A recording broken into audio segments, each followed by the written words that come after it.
Tales from the top flight. Chris, you are an absolute legend, sir. How are things on the Costas? Very nice, thank you, Justin. Costa coffee tonight. Is it really? No. Okay, let's talk. Let's kick off with Sunderland Arsenal.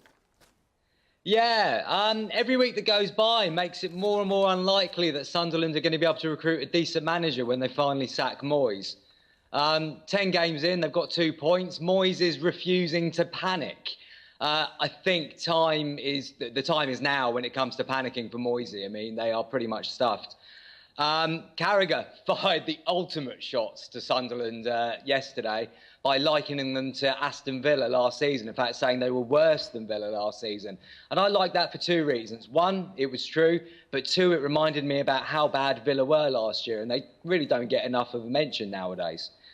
Moyes has also accepted his charge of misconduct, which is great news, which means he's going to be banned from the relegation 6-pointer against Hull. He decided not to appeal to make sure he could be on the bench for that game, but the players were a little bit disappointed, as they would have rather he would have been in the stands.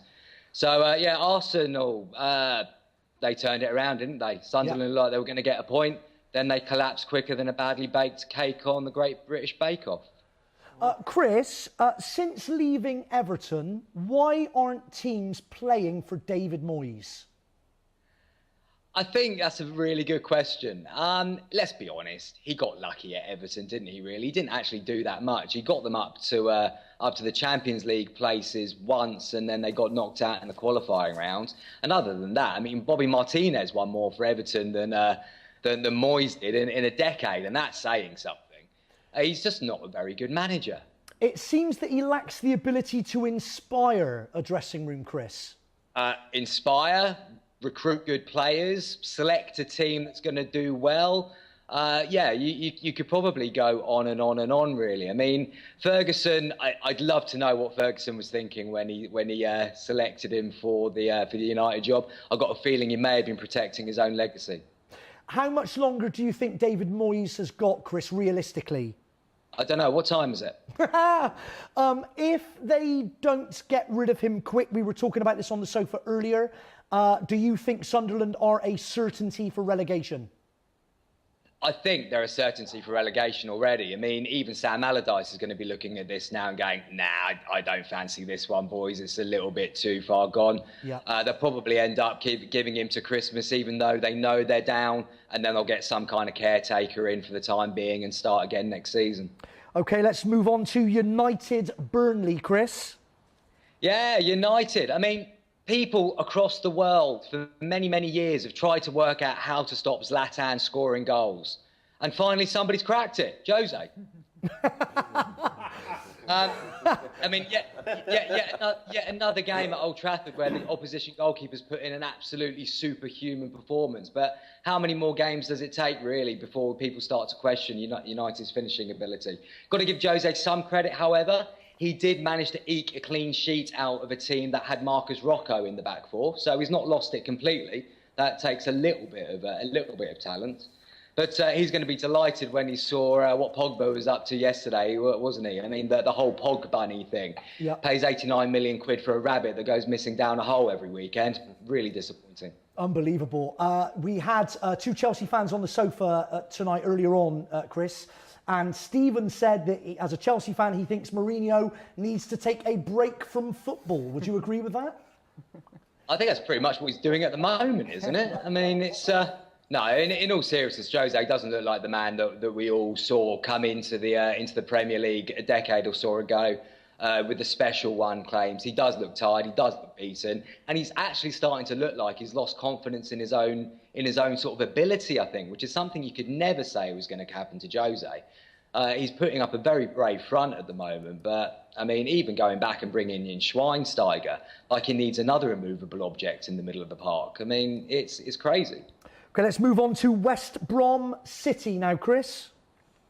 Yeah, that City crisis lasted a long time, didn't it? Yeah. West Brom got absolutely shellacked by City, and it looks like Barcelona are going the same way tonight. Pep's obviously using Aguero in the less important games now, and great to see him put in a brilliant performance against West Brom. Gundogan got a brace that day to go with his goal tonight. Just worth remembering that Gundogan cost 20 million and Pogba's agent got 24 million for the United deal. Just leave that there for a second. Unbelievable. Fair play to the West Brom fans. They were probably the real stars for West Brom at the weekend, with a great song of "We've lost the ball" every time they lost it to City, turning it around to "We've got the ball" on the rare occasion that they managed to keep it for a hoof up the pitch. Would you still be tipping Manchester City for the title at this rate, Chris, at this stage of the season? I did have them down to win it at the start of the season, which almost guarantees that they won't. The crisis was a little bit overstated, really. I mean, Pep is an absolute quality manager. He's going to work out week by week what he actually needs to do to win this league. And yeah, I think they're still the team to beat. Well, let's talk about Palace and Liverpool. Based on Liverpool's result at Palace, do you think Liverpool are City's main title contenders? I don't know about main, but they're certainly the most entertaining. I mean, no disrespect to Spurs with the guy on the sofa. Spurs was superb when they beat City. One of the best performances I've seen in the Premier League for many, many years. But with Liverpool, you are getting genuine entertainment at the moment. I mean, Kloppo's gone out there. He's even managed to win a game with Mourinho back in the side. I mean, Mourinho probably needs to learn that he gets a little bit tighter to the winger when he's about to put a cross in. He doesn't have to be 10 yards back. It wasn't a free kick. But to be fair to him, he did get closer than anyone got to Matip when he scored his goal. So it's no, Liverpool looking good. I'm enjoying them at the moment. Chris, Klopp doesn't seem to be overly concerned about conceding either. I think when you look at the front guys they've got playing at the moment, I mean, Sturridge was on that list of potential outcasts that people might like to see at their club. There won't be many Premier League teams that would turn down having Daniel Sturridge for a decent price. The guy's got goals in him. But his work rate isn't what Klopp wants. Danny fancies the guys that he's picking at the moment, and they are doing an incredible job. Are Liverpool too shaky at the back, though, Chris, to be serious, genuine title contenders? As long as they keep outscoring the opposition, I don't think it really matters. And don't forget, Liverpool haven't had the easiest start to the season either. At the start of the year, City had played all the easier teams until they met Spurs. Liverpool played a few tough teams at the start and got good results. So, no, I think Liverpool could. I don't know if they'll go as far as winning it, but I think they're certainly going to have a big say in where the title ends up. Well, the other thing, of course, with Liverpool is that they don't have Champions League football to worry about. You've got Manchester City playing Barcelona tonight. You've got Spurs playing Bayer Leverkusen. And Liverpool have got Watford next Sunday at home. Well, exactly. Yeah, feet up, and then they can go out and entertain the guys at Anfield in the game on Sunday. Though I think, and I could be wrong here, but I think Watford is typically a bit of a tricky game for Liverpool. So it probably won't be completely cut and dried. We've got Stuart, a Liverpool fan on the lime green sofa. Let me just bring him in on this. Do you think the Watford game is going to be tricky for you, Stuart? It shouldn't be, no. I think the lesson was learnt last year when they beat us 3-0. And the way Klopp's got the team sorted out is to avoid that. And it's almost, I mean, thinking back this season so far, he's right to say we've got some difficult games out of the way. But the second game we lost against Burnley was almost like the rude awakening we needed to keep reality in check, I suppose. Yeah, absolutely. OK, let's finally move on to Southampton v Chelsea, Chris. Yeah, that was a surprising game from my point of view. I did actually think that Southampton might get a draw out of it. But Antonio Conte headed into the match with sort of a big motivation to shove some words back down Sir Alex's mouth. Fergie had sort of claimed that Chelsea weren't title contenders this year.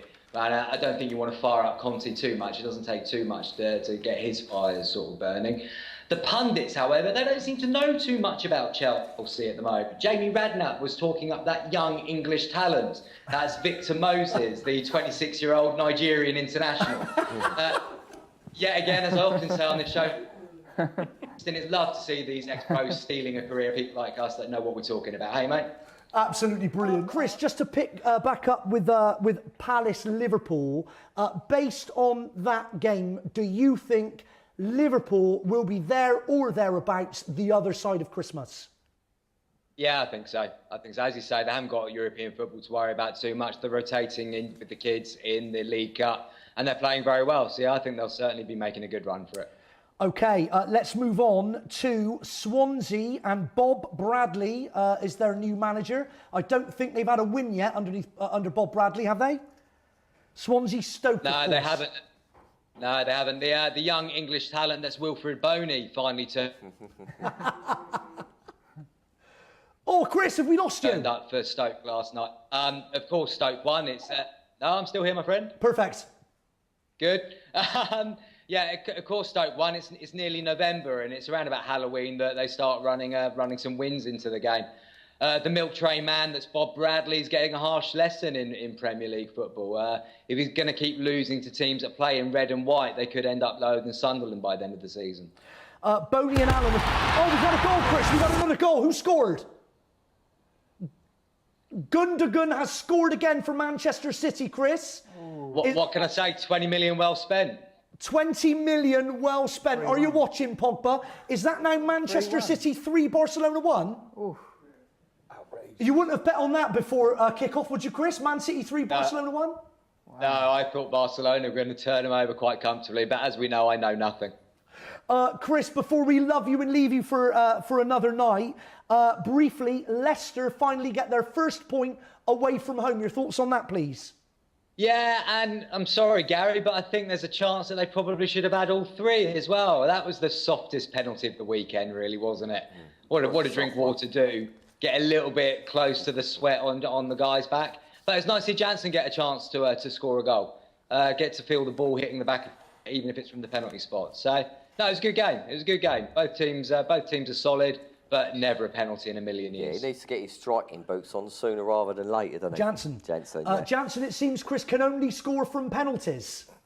He's only keeping the shirt warm for Kane anyway, isn't he? So he'll be back at the weekend, and hopefully Kane can restart his season, and hope it's not August. Chris, you've got to worry, surely, if you're a Tottenham fan. You're waiting on one man to return from injury to make a difference.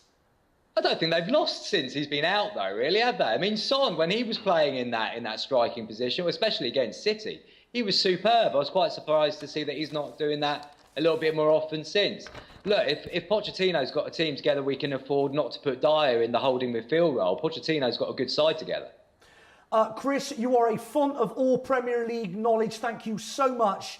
We'll speak to you again very, very soon, my friend. I just want to say, everybody should subscribe to Tales from the Top Flight because it really is amazing. Chris, we love you, baby. Thanks, Justin. Good to see you, mate. See you next week. See you next week, mate. Lots of love. Thank you, Chris.